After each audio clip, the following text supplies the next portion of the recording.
Hi friends, कैसे हैं आप सब। आई होप कि सभी अच्छे होंगे। फ्रेंड्स, मैं अमरदीप। आज मैं इस वीडियो के अंदर जो डिस्कस करने वाला हूं फ्रेंड्स, सीमेन एनालिसिस टेस्ट की। सीमेन एनालिसिस टेस्ट क्या होता है, ये टेस्ट क्यों करवाया जाता है, इस टेस्ट से क्या बेनिफिट होता है, और फ्रेंड्स इसकी जो नॉर्मल रेंज होती है वो क्या होती है। फ्रेंड्स, इसकी रिपोर्ट किस तरह से हम पढ़ सकते हैं। तो आज हम इस वीडियो के अंदर फ्रेंड्स इन सभी टॉपिक पर डिस्कस करने वाले हैं, तो प्लीज वीडियो को आखिर तक देखिएगा। और अगर वीडियो अच्छा लगता है तो प्लीज वीडियो को लाइक कीजिएगा, और फ्रेंड्स जिसने चैनल सब्सक्राइब नहीं किया है तो प्लीज चैनल को सब्सक्राइब कीजिएगा। तो फ्रेंड्स स्टार्ट करते हैं हम आज का अपना वीडियो की सीमेन एनालिसिस टेस्ट क्या होता है। तो फ्रेंड्स क्या होता है कि जो प्रेगनेंसी कंप्लीट करने के लिए ना मेल और फीमेल दोनों का बराबर का योगदान रहता है। तो फ्रेंड्स जैसे कि अगर किसी को प्रेगनेंसी कंसीव नहीं हो पा रही है तो थोड़ा सा माइंड प्रॉब्लम भी हो जाती है, टेंशन हो जाती है, स्ट्रेस होता है। तो जब डॉक्टर के पास हम जाते हैं तो डॉक्टर सबसे पहले हमारा सीमेन एनालिसिस टेस्ट प्रिस्क्राइब करते हैं, क्योंकि ये जानने के लिए कि हमें कोई इनफर्टिलिटी की प्रॉब्लम तो नहीं है। क्योंकि इनफर्टिलिटी जो होता है ना वो मेल और फीमेल दोनों के अंदर होता है। तो हमारा जो डॉक्टर है, अगर मेल की साइड से वो जा रहे हैं तो सबसे पहले वो सीमेन एनालिसिस टेस्ट रिकमेंड करते हैं, सबसे पहले वो सीमेन एनालिसिस टेस्ट प्रिस्क्राइब करेंगे। तो फ्रेंड्स आज हम उसी के बारे में बात करने वाले हैं कि सीमेन एनालिसिस होता क्या है, क्यों कराया जाता है। तो मैं बात करूं फ्रेंड्स, सीमेन एनालिसिस को हम एक स्पर्म की जांच या स्पर्म के टेस्ट के नाम से भी जानते हैं। ठीक है, इस टेस्ट में मेल के जो स्पर्म है, स्पर्म के स्वास्थ्य और उनकी जीवन क्षमता की जांच की जाती है। ठीक है फ्रेंड्स, सीमेन मेल में एजाकुलेशन के दौरान उसके पेनिस से निकलने वाला एक द्रव होता है, एक फ्लूइड होता है। ठीक है, जिसके अंदर स्पर्म होते हैं। स्पर्म के साथ साथ पुरुष के सीमेन के अंदर प्रोटीन, शुगर, कुछ इस टाइप के अदर पदार्थ भी उसके अंदर मिक्स होते हैं। फ्रेंड्स, सीमेन के की जो जांच है या सीमेन का जो टेस्ट है, ये 3 भागों में इसको डिवाइड किया जाता है। यानी कि हम इसके अंदर 3 चीजें देखते हैं। जो सबसे पहला होता है वो होता है इसके अंदर स्पर्म की काउंटिंग, कि स्पर्म की काउंटिंग कितनी है। ठीक है, दूसरा आता है फ्रेंड्स इसके अंदर स्पर्म का जो आकार है, यानी कि उसका जो साइज है वो कितना है, कैसा है। ठीक है, तीसरा आता है फ्रेंड्स इसके अंदर स्पर्म मोटिलिटी, कि स्पर्म की जो मोटिलिटी है यानी कि जो उसकी गतिशीलता है वो कैसी है। फ्रेंड्स, स्पर्म के स्वास्थ्य के बारे में अच्छे से पता करने के लिए डॉक्टर अक्सर ये 2-3 अलग अलग लैब से टेस्ट कराने की सलाह देता है। एएसीसी क्या होता है friends, American association for the clinical chemistry का ये कहना है कि इसके मुताबिक मतलब सीमेन की जांच 3 महीने के अंदर, मतलब 3 महीने के अंदर 7 बार और दिन में 1 बार ही करवानी चाहिए। ऐसा नहीं कि आप अभी यहाँ पे आपने सैंपल दिया है, दोपहर बाद आपने किसी दूसरी लैब में जाकर सैंपल दे दिया। तो फ्रेंड्स इसकी जो जांच है वो आपको डेली नहीं करानी होती है, मतलब 3 महीने के अंदर 7 बार और 1 दिन में 1 ही बार सैंपल देना होता है। ठीक है, क्योंकि फ्रेंड्स हर बार की गई सीमेन की जो जांच है, सीमेन का जो टेस्ट है, उसमें स्पर्म की संख्या को, जो स्पर्म की जो नंबर्स है हमारे, उनको अलग अलग हो सकते हैं। ऐसा नहीं कि सेम लैब में, सॉरी अलग अलग लैब में या एक ही लैब में भी अगर आपने कराया है 3 बार टेस्ट, उसमें भी थोड़ा सा डिफरेंस हो सकता है। जांच किए गए सभी सैंपल में पाई गई जो संख्या है, यानी कि जो नंबर हमें मिला है, उसका वो औसतन मान के उसका रिजल्ट देखता है और उसी को एक सटीक रिजल्ट भी माना जाता है। ठीक है, अब आगे हम बात करते हैं फ्रेंड्स की जो स्पर्म की जो जांच है, यानी कि जो हमारी सीमेन की जो जांच है या टेस्ट है हमारा, वो क्यों किया जाता है। तो फ्रेंड्स जब किसी पर्सन को या किसी कपल को प्रेगनेंसी कंसीव करने में कोई प्रॉब्लम आती है, तो फ्रेंड्स जो मेल के स्पर्म की जांच की जाती है, मेल के प्रजनन क्षमता में कमी का पता करने के लिए ये टेस्ट डॉक्टर की मदद करता है। यानी कि डॉक्टर सबसे पहले यही टेस्ट मेल पर्सन के लिए प्रिस्क्राइब करते हैं। यदि प्रजनन क्षमता में कमी का कारण स्पर्म की कमी या उसके कोई डिसऑर्डर, तो फ्रेंड्स सीमेन की जांच की मदद से इसका पता लगाया जा सकता है। ठीक है, दूसरी कंडीशन आती है कि ये तो हो गया इनफर्टिलिटी की प्रॉब्लम देखने के लिए। एक आता है फ्रेंड्स इसके अंदर, क्योंकि आज हम बात कर रहे हैं सीमेन के ऊपर, तो फ्रेंड्स दूसरा जो साइड आती है वो आती है जैसे किसी ने नसबंदी कराई है, तो नसबंदी में भी डॉक्टर्स कई बार क्या है ना, सीमेन एनालिसिस करवा लेते हैं। जिन पुरुषों में, यानी कि जिन मेल्स में नसबंदी हुई है, उनके जो सीमेन में स्पर्म है या नहीं। ठीक है, तो ये चेक करने के लिए भी सीमेन का टेस्ट करवाया जाता है। मेल नसबंदी में टेस्टिस से जो पेनिस तक जो स्पर्म को पहुंचाने वाली ट्यूब होती है, ठीक है, उसको बीच में ब्लॉक कर दिया जाता है। मेल नसबंदी के बाद ये सुनिश्चित करने के लिए भी स्पर्म या सीमेन का टेस्ट कराते हैं कि उनके सीमेन के अंदर कोई स्पर्म तो नहीं आ रहा है। ठीक है, डॉक्टर 1 महीने के अंदर एक बार सीमेन टेस्ट कराने का सुझाव जरूर देते हैं और ये टेस्ट उनको कंटिन्यू 3 महीने तक कराना होता है। यानी कि जैसे 1 महीना इस टाइम, 1 महीना फिर अगले महीने में एक बार, फिर अगले महीने में एक बार, तो 3 महीने 3 बार टेस्ट कराना होता है। ठीक है, अब फ्रेंड्स हम बात करते हैं यहाँ पर कि सीमेन टेस्ट कराने से पहले क्या करना होता है। फ्रेंड्स डॉक्टर इसके बारे में आपको ज्यादातर बता ही देते हैं कि आपको कैसे सैंपल देना है। ठीक है, और इसमें क्या होता है कि कम से कम 3 से 4 दिन या 3 से 5 दिन भी कुछ जगह बोलते हैं कि आपने एजाकुलेशन ना हो होया होना चाहिए, यानी कि आपने कोई भी कहीं ऐसा कोई सेक्स नहीं किया हो जिससे आपका सीमेंट डिस्चार्ज हुआ हो उस बीच के अंदर। क्योंकि इसके अंदर क्या है ना फ्रेंड्स, हमें क्वांटिटी और क्वालिटी दोनों चेक करनी होती है कि वॉल्यूम कितना है, ये भी हमें देखना होता है रिपोर्ट्स के अंदर। ठीक है, टेस्ट करवाने से पहले 2 से 5 दिन तक कोई भी अल्कोहल, टी, कॉफी या कोई अन्य ड्रग्स जैसे कि कोकीन और भांग आदि का सेवन ना करना चाहिए। ठीक है फ्रेंड्स, यदि आप कोई हर्बल मेडिसिन, कोई अगर इस तरह की कोई दवाई या कोई भी सप्लीमेंट खा रहे हैं ना, तो वो भी फ्रेंड्स अपने डॉक्टर को बता दें तुरंत। कई बार क्या होता है, हो सकता है कि उसकी वजह से भी आपके रिजल्ट पे फर्क आ सकता है। ठीक है, यदि आप किसी प्रकार की कोई हार्मोन्स मेडिसिन ले रहे हैं तो वो भी आप अपने डॉक्टर को एक बार जरूर बता दें। हो सकता है कि डॉक्टर्स उसमें से कुछ मेडिसिन बंद भी करवा सकते हैं जब तक आप सैंपल नहीं देते हैं। ठीक है, अब बात करते हैं फ्रेंड्स हम की ड्यूरिंग सीमेन एनालिसिस, यानी कि ड्यूरिंग सीमेन एनालिसिस क्या होता है। फ्रेंड्स इसके अंदर आपको सीमेन की जांच कराने के लिए आपके जो डॉक्टर्स हैं वो जो भी आपके आसपास की जो लैब्स होगी वहां आपको भेज देते हैं कि आप वहां पे जाके अपना सीमेन टेस्ट करा लीजिए। और सीमेन का जो सैंपल है फ्रेंड्स, आप सभी जानते हैं कि सीमेन का सैंपल कैसे दिया जाता है।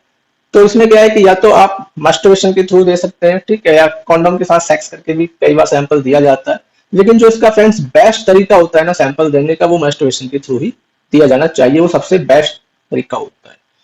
ठीक है, अब आगे फ्रेंड्स हम बात करते हैं यहाँ पर कि जो सीमेन का एक अच्छा सैंपल अगर किसी को लेना है या प्राप्त करना है ना, तो फ्रेंड्स टेस्ट कराने के लिए जो सीमेन का एक अच्छा सैंपल प्राप्त करने के लिए 2 कॉमन कारण होते हैं।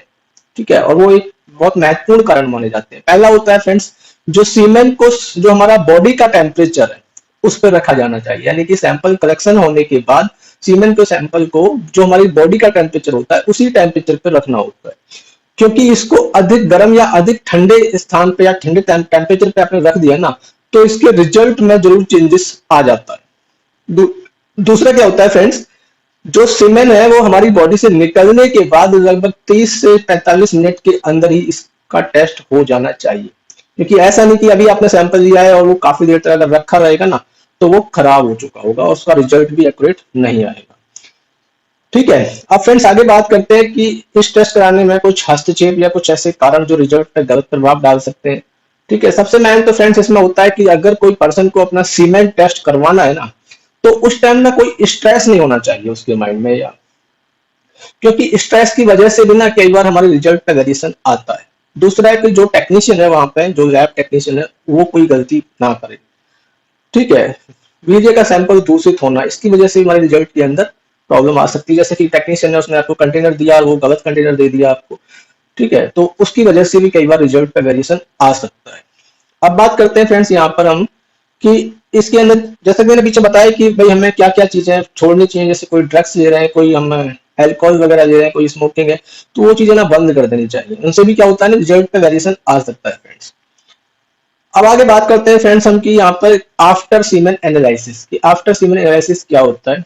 तो फ्रेंड्स इसका जो रिजल्ट आता है ना, वो मैक्सिमम ज्यादातर सेम डे ही या नेक्स्ट डे ही इसका रिजल्ट मिल जाता है। तो फ्रेंड्स अब बात करते हैं यहाँ पर हम सीमेन एनालिसिस रिजल्ट और नॉर्मल रेंज। तो फ्रेंड्स इसका मतलब ये हुआ कि सीमेन एनालिसिस जो हमने कराया है उसका रिजल्ट क्या आया है और उसकी जो नॉर्मल रेंज है वो क्या होती है। फ्रेंड्स जब डॉक्टर सीमेन टेस्ट के रिजल्ट को पढ़ते हैं तो उनको बहुत सारी चीजें को ध्यान में रखना पड़ता है। सबसे पहले तो जैसा कि मैंने पीछे बताया भी था अभी कि अगर कोई पर्सन है जिसकी नसबंदी के बाद उसने ये टेस्ट कराया है, तो स्पर्म की उपस्थिति की जांच की जाती है कि उसको स्पर्म तो नहीं रिलीज हो रहा है उसके सीमेन के अंदर। ठीक है, क्योंकि नसबंदी में मैंने पीछे बताया था कि इसमें क्या करते हैं कि जो हमारी स्पर्म वाली जो ट्यूब होती है उसको ब्लॉक कर दिया जाता है। ठीक है, लेकिन अगर किसी को प्रेगनेंसी से रिलेटेड अगर किसी ने सीमेन टेस्ट कराया है, तो इस टेस्ट में जो सीमेन की काफी गहराई से यानी कि काफी डीपली टेस्ट किया जाता है। और इसमें सीमेन की जांच में डॉक्टर्स कुछ इन चीजों पर ध्यान देते हैं जो मैं आपको बताने वाला हूँ। सबसे पहले स्पर्म की जो आकृति यानी कि शेप साइज। फ्रेंड्स, सीमेन की जांच का जो रिजल्ट है वो सामान्य होने के लिए कम से कम 50% से अधिक स्पर्म सामान्य आकृति यानी कि नॉर्मल होने चाहिए। यदि किसी व्यक्ति के या किसी पर्सन के सीमेन के अंदर 50% से भी कम ऐसे स्पर्म हैं जिनकी आकृति असामान्य है यानी कि एबनॉर्मल है, तो फ्रेंड्स उससे उसकी जो प्रजनन क्षमता है ना उसमें कमी हो सकती है। फ्रेंड्स, इस टेस्ट के दौरान स्पर्म के जो सिर होता है स्पर्म का, ठीक है, उसके बीच का हिस्सा उसकी टैल यानी कि पूंछ जिसे हम बोलते हैं उसकी जांच की जाती है यानी कि उसका भी टेस्ट किया जाता है। यह भी संभव है कि स्पर्म पूरी तरह से परिपक्व ना हो जिसके कारण वे जो एग्स है एग्स को फर्टिलाइजेशन ना कर पाए। ठीक है। दूसरा आता है फ्रेंड्स इसके अंदर स्पर्म की मोटिलिटी यानी कि उसकी गतिशीलता क्या होती है। फ्रेंड्स, एजुकेशन के 1 घंटे बाद यानी कि जो हमने स्पर्म दिया है उसके 1 घंटे के बाद सीमेन में 50% से भी अधिक स्पर्म का सामान्य रूप से मोटाइल रहना बहुत जरूरी होता है, क्योंकि स्पर्म को एग तक पहुंचना पड़ता है और एक मशीन स्पर्म की गतिशीलता का मूल्यांकन करती है यानी कि उनको चेक करती है और उनकी मोटाई की जो कंडीशन है वो 0 से 4 के पैमाने पर मापी जाती है। ठीक है। अगर मान लो किसी का 0 है यानी कि या मैं बात करूं यहाँ पर कि 0 का मतलब है कि उसका जो स्पर्म है ना वो बिल्कुल नहीं हिल रहे, क्योंकि ये इसमें ना जब हम इसकी माइक्रोस्कोपी करते हैं तो उसमें क्या होता है कि जो स्पर्म है ना वो बहुत ज्यादा ऐसे भागते रहते हैं इधर उधर, तो वही चेक करना होता है कि 0 का मतलब है कि उसके जो स्पर्म है वो बिल्कुल ही नहीं हिल रहे। और अगर 3 और 4 अंक बताते हैं तो यानी कि उसके जो स्पर्म है वो सामान्य रूप से गतिशील है। ठीक है। तीसरा होता है इसका पीएच लेवल, इसका पीएच लेवल कितना रहना चाहिए। तो फ्रेंड्स, हम यहाँ पर बात करें कि सीमेन की जो टेस्ट है या सीमेन की जो जांच है उसका जो पीएच नॉर्मल माना जाता है वो 7.2 से लेके 7.8 के बीच में होना चाहिए। यदि आपका पीएच 8 से ऊपर है तो ये इन्फेक्शन होने के संकेत देता है यानी कि कोई ना कोई इन्फेक्शन हो सकता है। और यदि आपका पीएच 7 से नीचे जा रहा है तो फ्रेंड्स ये जो आपका सीमेन का जो सैंपल है ना ये कोई ना कोई किसी कारण से दूषित हो सकता है। ठीक है। या मेल को जो एजाकुलेशन करने वाली जो ट्यूब्स होती हैं उसमें कोई रुकावट होने का भी संकेत हो सकता है। अब बात करते हैं फ्रेंड्स यहाँ पर हम जो जैसा कि मैंने पीछे बताया था अभी आपको कि जो सीमेन की क्वांटिटी कि इसकी क्वांटिटी कितनी है। फ्रेंड्स, सीमेन की जो जांच है यानी सीमेन का टेस्ट का सही जो सटीक और नॉर्मल रिजल्ट पाने के लिए कम से कम 2 ml यानी कि मिलीलीटर सैंपल होना चाहिए। यदि आपके सैंपल की जो मात्रा है वो कम है तो उसमें जो एग्स होंगे ना वो एग्स भी कम होंगे और वो फर्टिलाइजेशन करने के लिए उनकी जो संख्या होगी वो काफी कम होगी। अब बात करते हैं फ्रेंड्स यहाँ पर हम लिक्विफिकेशन। लिक्विफिकेशन क्या होता है? पतला होना। जैसे सीमेंट काफी गाढ़ा होता है ना तो ये क्या है काफी पतला हो जाता है क्योंकि पानी के टाइप में हो जाता है। तो सीमेंट का पतला होने से पहले 15 से 30 मिनट का समय लेता है। वैसे तो वीर्य जो होता है वो सीमेंट जो होता है वो काफी गाढ़ा होता है, लेकिन इसका पतला हो जाने की क्षमता स्पर्म को हिलने में मदद करती है। यदि वीर्य या यदि सीमेंट 15 से 30 मिनट तक तरल रूप में ना बदल पाए तो इसका असर पुरुष या जो मेल है उसकी प्रजनन शक्ति को कम कर सकता है। अब फ्रेंड्स आगे हम बात करते हैं यहाँ पर कि जो हमारे स्पर्म है स्पर्म का नंबर क्या है, मतलब उनकी काउंटिंग। ठीक है। अब फ्रेंड्स यहाँ पर बात करें कि जो सीमेन की जांच के सामान्य रिजल्ट में यानी कि नॉर्मल रिजल्ट की बात करें हम तो स्पर्म की जो संख्या होती है ना वो लगभग 2 करोड़ से लेके 20 करोड़ तक होती है, यानी कि बहुत ज्यादा होते हैं। और स्पर्म की संख्या की टेस्ट करने के लिए स्पर्म की संख्या को टेस्ट करने के लिए स्पर्म डेंसिटी के नाम से भी जाना जाता है। ठीक है। फ्रेंड्स, सीमेन में स्पर्म की संख्या जितनी कम होगी प्रेगनेंसी कंसीव करना उतना ही मुश्किल होता है। ठीक है। अब फ्रेंड्स हम बात करते हैं आगे की जो हमारे स्पर्म है वो दिखते कैसे हैं। तो फ्रेंड्स जो स्पर्म है हमारे वो कैसे दिखते हैं।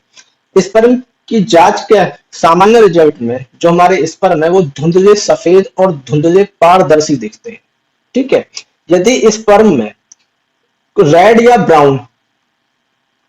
ब्राउन कलर के अगर कोई धब्बे दिखाई देते हैं तो ये ब्लड का प्रेजेंट होना हो सकता है या उसका इंडिकेशन देता है। यदि स्पर्म में पीले रंग के धब्बे दिखाई देते हैं तो फ्रेंड्स ये कुछ जॉइंडिस या किसी मेडिसिन का साइड इफेक्ट भी हो सकता है। ठीक है, अब फ्रेंड्स हम बात करते हैं आगे यहाँ पर कि इसका एबनॉर्मल रिजल्ट क्या होता है, स्पर्म का एबनॉर्मल रिजल्ट। फ्रेंड्स, यदि स्पर्म का जो एबनॉर्मल रिजल्ट आया है उसके एग्स तक पहुंचने में या उसे फर्टिलाइजेशन करने में काफी परेशानी होती है, जिससे प्रेगनेंसी कंसीव करना काफी मुश्किल हो जाता है, जैसे कि उसकी प्रजनन क्षमता में कमी हो जाना, इन्फेक्शन, हार्मोन इम्बैलेंस, डायबिटीज जैसी डिजीज कोई जो है, ठीक है, कोई जेनेटिक डिसऑर्डर, या फिर पेशेंट किसी पेशेंट को कोई रेडिएशन थेरेपी के संपर्क में भी इस तरह की कंडीशन आ सकती है।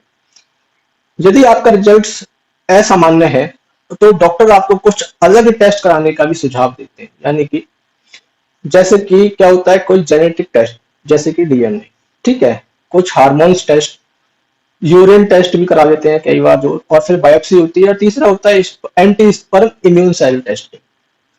ठीक है फ्रेंड्स, तो फ्रेंड्स अगर वीडियो अच्छा लगा हो तो प्लीज वीडियो को लाइक कीजिएगा, चैनल को सब्सक्राइब कीजिएगा। Thank you so much.